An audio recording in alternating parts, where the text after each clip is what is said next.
America, and to the republic for which it stands, one nation, under God, indivisible, with liberty and justice for all.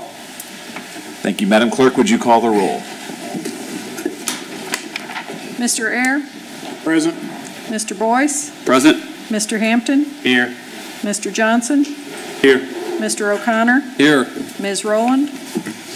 Mr. Taylor? Here. Ms. Wiles? Present. Mr. Jensen? Present. Mr. President, you have a quorum. Awesome. Thank you very much. Moving on, approval of the minutes for January 9th, 2018. Do I hear a motion? Motion to approve. Second. There's been a motion and a second. All those in favor?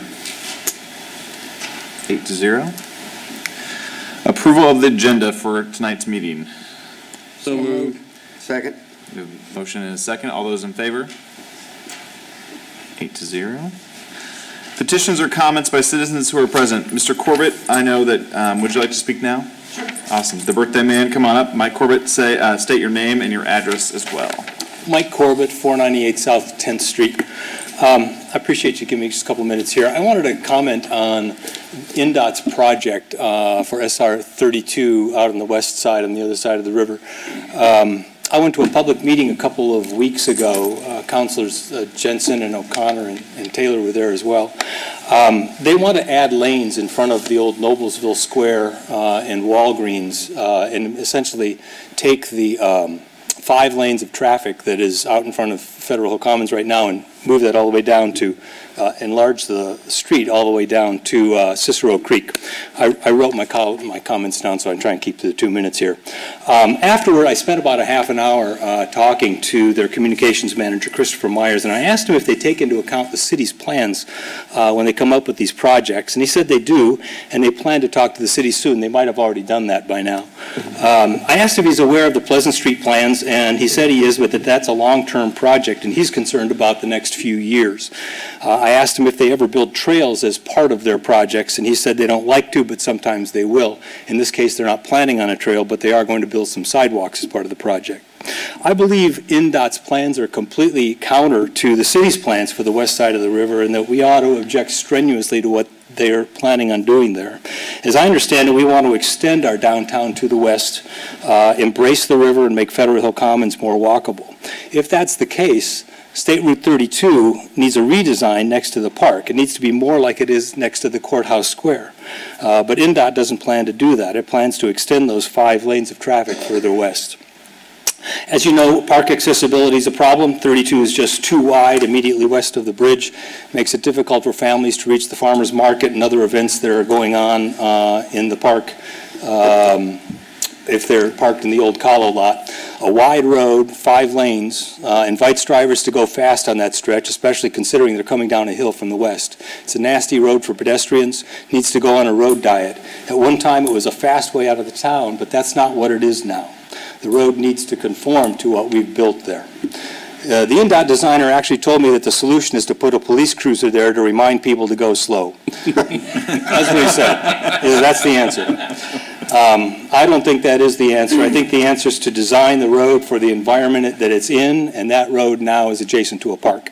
The road ought to be an appropriate size. I've made that point to INDOT. Their public comment period is open until this Friday, and so I hope you will exert your influence and make the area more walkable. Now is the time to intervene and make our plans known to INDOT. Thank you. Thank you. Appreciate that.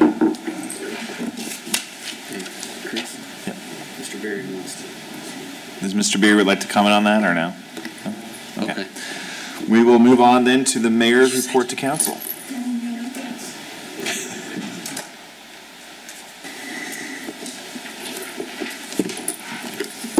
Excuse me. I do have a short report since it's a short agenda, and I touched that again. I think I've learned about that. One day you'll learn. One day, someday. Certainly, frankly, the past 2 weeks since we last met, we haven't had any ribbon cuttings or new people come to town or any of that. But my primary goal, every January, I've been able to get with each of our directors one-on-one, talk about 17, okay, 17, what'd you do? But it's now 18. But talk about accomplishments there, and then any challenges they had, and then the goals for 18. So again, one-on-one, probably at least an hour apiece, and able to kind of motivate them, stay on top of them, or they motivate me, one or the other. And certainly things are going well in that regard, but a little time consuming, but something that should be done.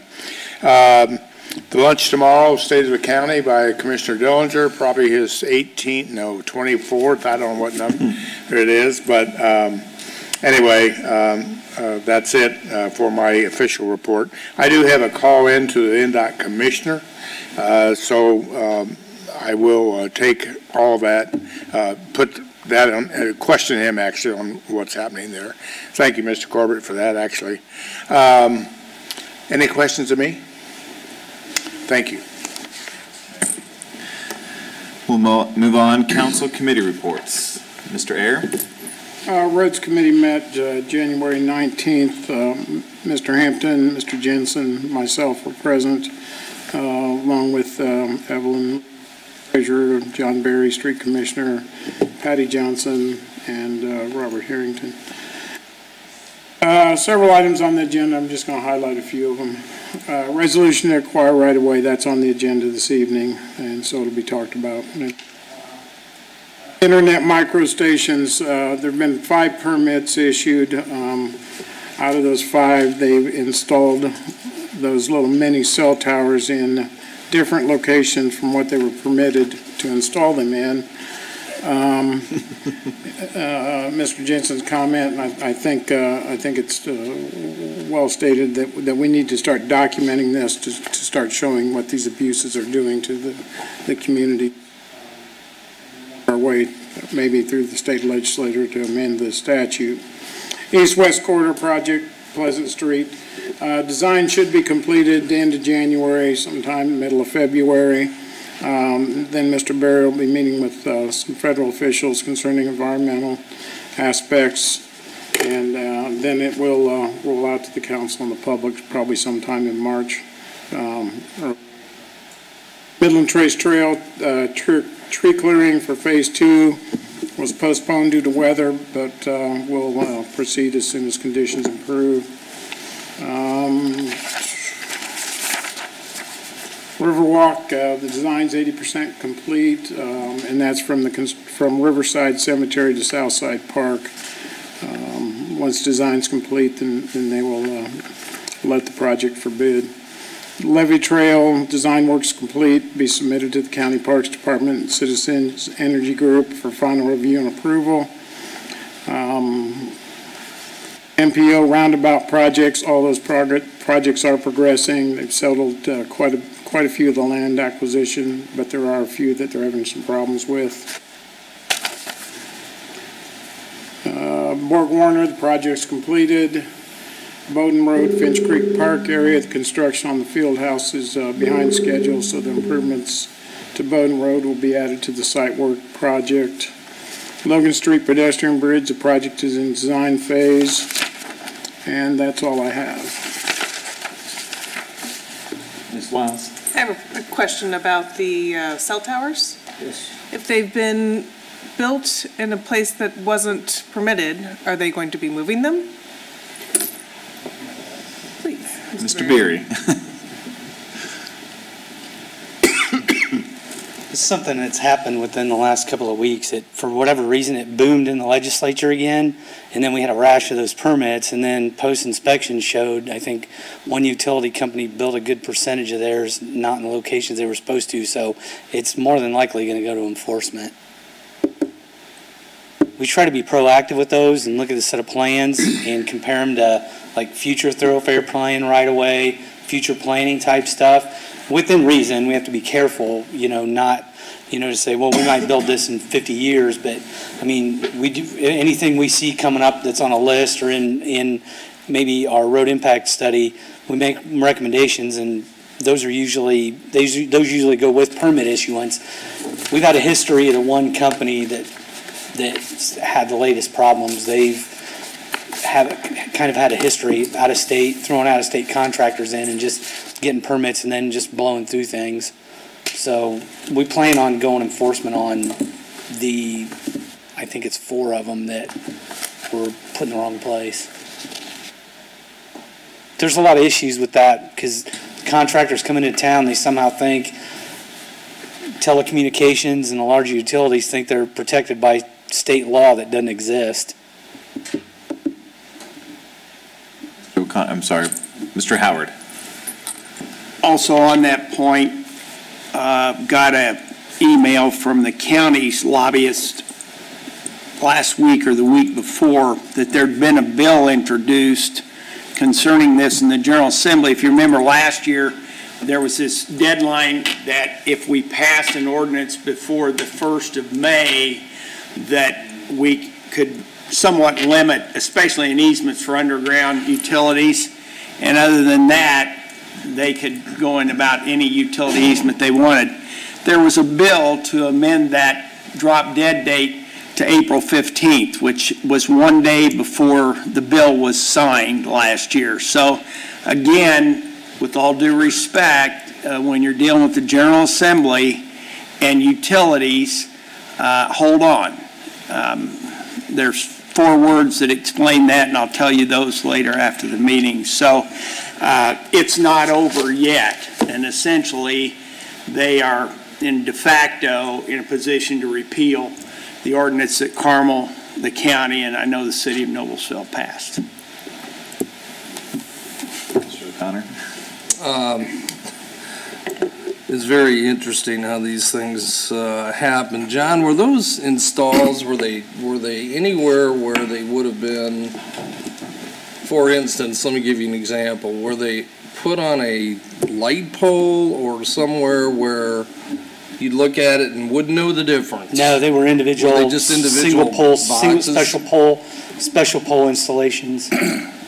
Kit units that you kind of see around town. Remember when they first started going up, they go into like high density locations first because it's easy to get a return on their investment whenever they go in. Mm-hmm. So when they first came in here, most of them went in the southwest part of the city along Hazeldale Road. There's a couple in there. We got calls within weeks when they went in.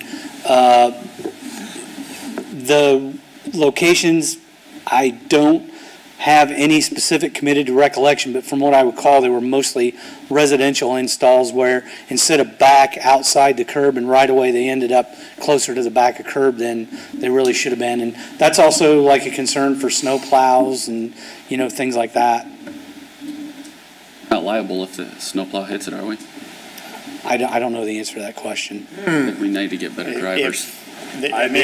Sounds like we need to get better drivers.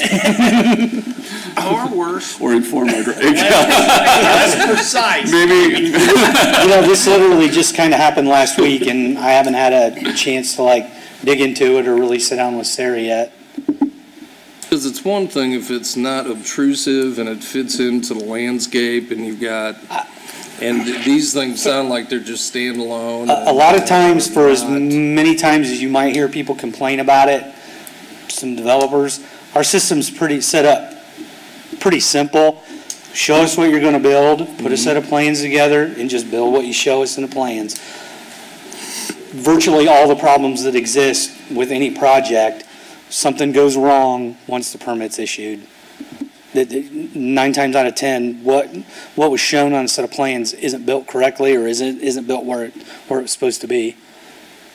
And our requirements now, are they, I'm going to say, higher architectural standards for what those poles look like versus what's been installed by the high school and the middle school, East Middle School? To my recollection, yes, they were supposed to be decorative poles, but a lot of times that's all administered by planning. I have a guy that checks individual site plans, so when they come in and apply for a building permit to build it, the permit's usually issued by planning, but it's cross-checked by a guy in engineering that just checks X, Y, and Z, basically where it's supposed to be sitting. Is it back from any projects? Is it back from any potential project?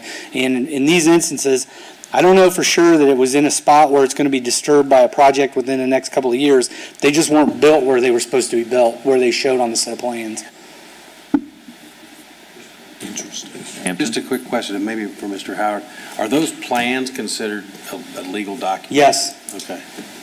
whenever you rely on plans and issue a permit, I mean, you've had to cut a deal. If you do this, if you say you're going to do this and you do it, you can do it. The inverse is also true. If you show us this and you don't build that, then you don't have a permit. We had an issue with the same company when we built the roundabout at 191st and Little Chicago Road. Came in for a permit, utility line relocates, or a permit in advance of the project. They were doing a new fiber install. We gave them the set of project plans, and then they filed a set of prints to build around so we wouldn't have to disturb it. And the post-construction location of the improvements caused about a $50,000 change order, but they reimbursed us for the cost since it wasn't put in the right spot. We had to move a couple manholes, and you know, in that world, manholes, everything between manholes is a straight line, so stuff started getting wacky, but they paid for it. Further questions? Awesome. Thank you, Mr. Beer. Thanks. Appreciate it. We'll move on. Other council committee reports, Mr. O'Connor. Finance Committee met January 18th. We welcome Mr. Will Hampton to that committee. Good meeting. We went through the sources and uses of funds for the Borg-Warner bond just to have some discussion about different components of the bond issue. Talked about the new DLGF political subdivision transparency requirement, which is essentially DLGF taking our information that's reported to them, and then they are putting it on the gateway system. So from a transparency perspective, if you want to go out and take a look at the numbers for the city of Noblesville, they're categorized: revenues, expenses. There's, I think, 6 categories, and there's some graphs in there. The problem is some of the data isn't necessarily, I wouldn't say it's not accurate, but given historical reporting, I'm not sure it's exactly the way I would have put it together and represented it, but I think DLGF is trying to work on getting information out to the public. So if you want to see it, you can go take a look at it. I wouldn't say it's inaccurate. I don't know that it's quite the way that you'd structure it if you were going to try to have some kind of a trend line. And a lot of it just comes down to what's reported. But I think going forward, that data may be more valuable. It'll just have more time tests and be a little more credible. We talked about property and casualty insurance. Jeff and the mayor have looked at the city going to a self-insured program, which ultimately is a cost saver for the city. You have stop loss behind the self-insured portion of it. You probably don't have enough time to go into all the detail here, but in the end it is a premium saver, and a lot of it depends on incidents. So you may have 3 or 4 years where you save $200,000 or $300,000, and 1 year you may have a $400,000 loss. It just depends on you know, how you're managing and monitoring your risk. And most businesses have tried to go to a self-insurance program. It's less expensive. I think it's a good idea. So Jeff is forging forward with that. I think the committee thought it was a good idea. So Jeff's not here to go into detail, but it's not unusual, and I think in the end it's more cost effective for the taxpayers. Talked about a couple of ordinances that are going to be coming forward. Let's see. The Kronos implementation, the January 12th payroll was a little challenging with the transfer to the new year. The minutes say here, Mr. Spalding noted it was a heroic effort, so I don't think I need to say any more than that. I think Heather and Deb did a tremendous job. In fact, I think it was it 6 minutes before the deadline they actually got it in. So, but hopefully next year, when it transitions, it won't be nearly as difficult.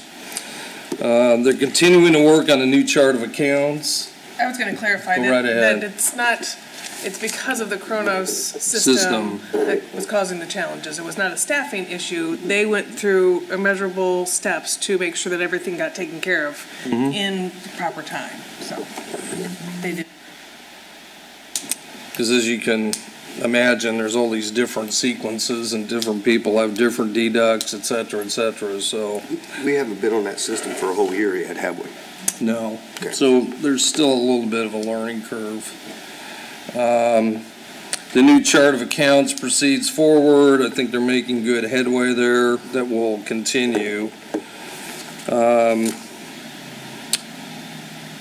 Finance and accounting staff restructured.